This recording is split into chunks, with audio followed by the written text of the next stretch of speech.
తాకట్లో ఉన్న మీ బంగారాన్ని విడిపించి ఆ రోజు ఆన్లైన్ రేటుకి కొంటాం. Sharma gold company. భారత్తో పాక్ కయ్యానికి కాలు దువ్వుతున్న వేళ బలూచిస్తాన్ పాకిస్తాన్కు చుక్కలు చూపిస్తోంది. భారత్ చేతికి మట్టి అంటకుండా పని కానిస్తుంది.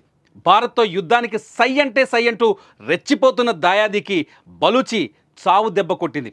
భారత్తో యుద్ధం తర్వాత ముందు తమను ఎదుర్కోవాలంటూ సవాల్ విసురుతోంది.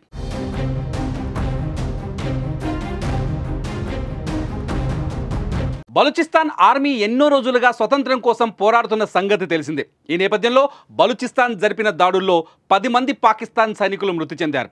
పాక్ సైనికులను లక్ష్యంగా చేసుకుని మార్గట్ ఏరియాలో రోడ్డు పక్కన బాంబు పెట్టి రిమోట్ కంట్రోల్తో పేల్చేశారు. ఆ తర్వాత దాడి తమదే అని వీడియో విడుదల చేసింది BLA.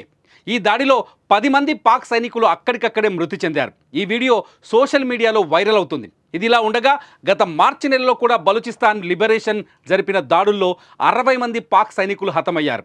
ఇదిలా ఉంటే భారత్తో యుద్ధం వేళ బలూచిస్తాన్ దాడులు పాక్ను ఉక్కిరిబిక్కిరి చేస్తున్నాయని చెప్పాలి.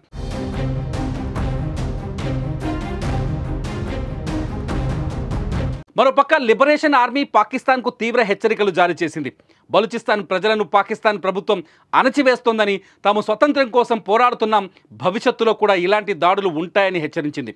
తాము నాశనం కోసం కాదు, స్వతంత్రం కోసం పోరాడుతున్నాం, దీనికోసం శత్రువులను లక్ష్యంగా దాడులు చేస్తూనే ఉంటామని హెచ్చరించింది. ప్రస్తుతం భారత్తో ఉన్న టెన్షన్తో పాటు పాకిస్తాన్కి ఇది మరో తలనొప్పిగా మారిందని చెప్పాలి. ఇక గురువారం కూడా BLA మరో 7 మంది పాక్ సైనికులను చంపేసినట్లు తెలుస్తోంది.